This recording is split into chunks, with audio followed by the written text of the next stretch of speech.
Hi, இது ஒரு 2 kgல வர்ற 2 டயர் கேக்கு. பிளாக் ஃபாரஸ்ட் ஃப்ளேவரில். இது ஃபுல்லாக க்ரம் கோட் எல்லாம் முடிச்சு செட் பண்ணி எடுத்ததுக்கப்புறமா ஐசிங்க்கு ஒரு லைட் க்ரீன் கலரில் கொடுத்து எடுத்திருக்கேன். ஷார்ப் எட்ஜஸ் எல்லாம் வர்றதுக்காக இந்த மாதிரி ஸ்கிராப்பர் யூஸ் பண்ணி தான் கேக் ஃபுல்லாகவே ஃபைனல் கோட்டிங் பண்ணி எடுக்கிறது. இப்படி பண்ணும்போது அந்த சைடு அந்த கார்னர்ஸ் எல்லாமே நல்ல நீட்டாக பர்ஃபெக்டாக கிடைக்கும். அதுக்கப்புறமா இதுக்கு நான் ஆயில் ப்ரஷ் வச்சு இந்த சைடு ஃபுல்லாக ஒரு டிசைன் மாதிரி கொடுத்துருக்கேன். இது எதுக்குன்னு லாஸ்ட் பார்க்கலாம்.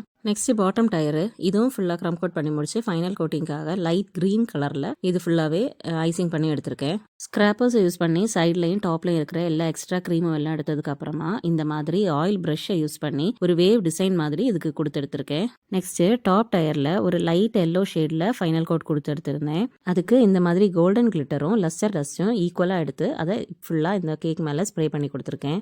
இந்த எல்லோ கலர் பேக்ரவுண்டில் இருக்கனால ஸ்ப்ரே கொஞ்சம் கம்மியாக போட்டால் போதும், நல்லா டார்க்காக தெரியும். டாப் டயர் எல்லாம் ஃபிக்ஸ் பண்ணி கொடுத்ததுக்கப்புறமா கேக்கோட ஃபைனல் லுக் இந்த மாதிரி தான் இருந்துச்சு. பிடிச்சிருந்தா லைக் பண்ணி சப்ஸ்கிரைப் பண்ணி சப்போர்ட்டும் கூட பண்ணுங்கள். தேங்க்யூ.